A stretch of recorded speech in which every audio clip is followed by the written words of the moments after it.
Blacklisting of conservative comic creators has been going on for a long time. We've called that out a lot on the channel. They actually circulated a blacklist of people who were never allowed to work at Marvel or DC or any of the mainstream publishers back in 2018. I was proudly on that list, and I still am proudly on that list. So now, of course, they've been quiet. What happened was the mainstream industry, they know when they have this kind of reaction that they really upset a lot of their customer base, the people who actually love comics. They're over here now. They're with me. They're with Eric July. They're with Ethan Van Sciver. They're hanging out in our circles, and they are rabidly looking for content that's not woke. They're looking for content that's fun, like the comics they used to have. And we have that. We provide that for you guys. I've got links in the description below if you guys want to check them out. But now, of course, they are quiet about it, and they said the quiet part out loud the other day, at least somebody who didn't get the memo that they need to completely be silent about us. Now, it's really funny how the dude passively aggressive did this. I'm going to show you this in just a second, but the blacklist is real and alive, and this is why we are out here. This is why we're making videos like this, why we're alerting you, why we're connecting with you guys as an audience who we do respect. We love you guys. We actually care about comics over here, unlike the mainstream industry, and we want to produce the best stuff possible so that you can have fun again, that you can have real entertainment that's not just clouded with this propagandic agenda anymore. So here's what happened a couple days ago. Dark Horse comics writer Christoph Bogax says, you can't have a career in mainstream comics and be part of comicsgate. This is it.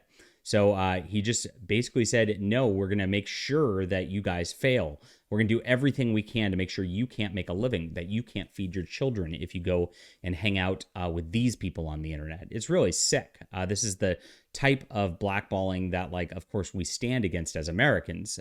We should at least make a good product and then try to stand on that product, you'd think. But they know they can't compete. This guy knows that he's never going to make a book as good as Overmind last year. Never. That's my book. And so he has to do this kind of stuff to try to encourage followers, encourage fans, encourage other pros to make sure they won't work with me, won't associate with me in order to try to keep the book down. So here it is. It worries me how many new creators thinks they can be part of, and this is the funny part. He can't even stand behind his own words to the point where he can't even type out comicsgate because he's scared that somebody will see that word when they search the word on Twitter, and they'll be like, dude, I'm part of comicsgate. I'm a fan. I read books. What are you talking about? He can't face that reaction when they're doing this kind of thing. It's a real insecure narcissism right here. It's really ridiculous, but all these pros act like this. Kicks git, because who knows what that means, and still have a career in mainstream comics. You can't. Simple as that. Other creators and editors aren't going to hire anyone associated with a group responsible for abusing them and their coworkers. That's how they try to frame it. Nobody's abusing anybody here. And this is such a like misnomer of the word.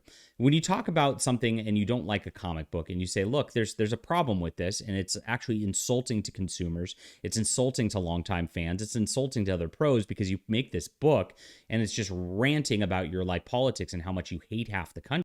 And this is what these people do.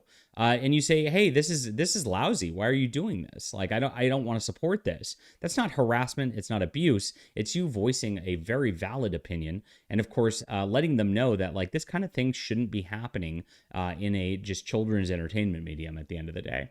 And that's what happens here. And now they're actively trying to groom people in comics. That's what they're doing with the kids. They're trying to get these books in front of little kids that have graphic sex acts in them. I made a video about that and wrote up for Bounding Into Comics about Oni Press and what they're doing. It's really disgusting.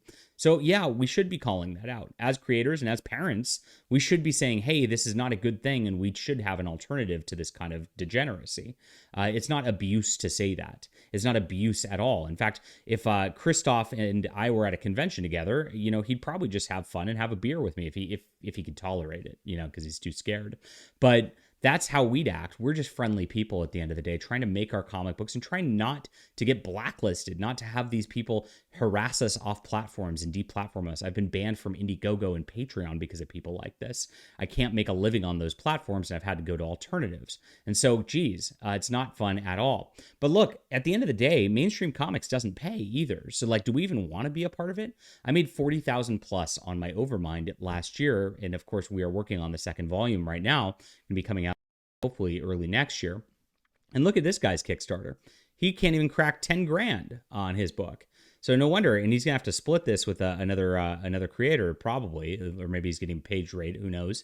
But gosh, he can't make 10 grand off of a comic book. No wonder he's so bitter when he sees that I'm making 4 times on a Kickstarter what he's going to make, and I've been just working my butt off over here. Of course, trying to promote to you guys, trying to build this channel, trying to build a platform, and he feels like he can't do that. He feels inadequate, and that's what it is at the end of the day. Christoph feels inadequate, and honestly, Christoph, it's because you are inadequate. Your stories aren't good, and you're not doing what fans want, and you're not doing what the audience is going to be looking for, and I am.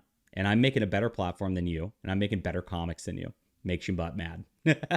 All right, leave a comment down below with what you think about this. Hit that like and subscribe button. Definitely go to my store on my website, delarose.com, if you want to check out my books, guys. If you're new to the channel, appreciate you guys doing so, and I appreciate the support. See you.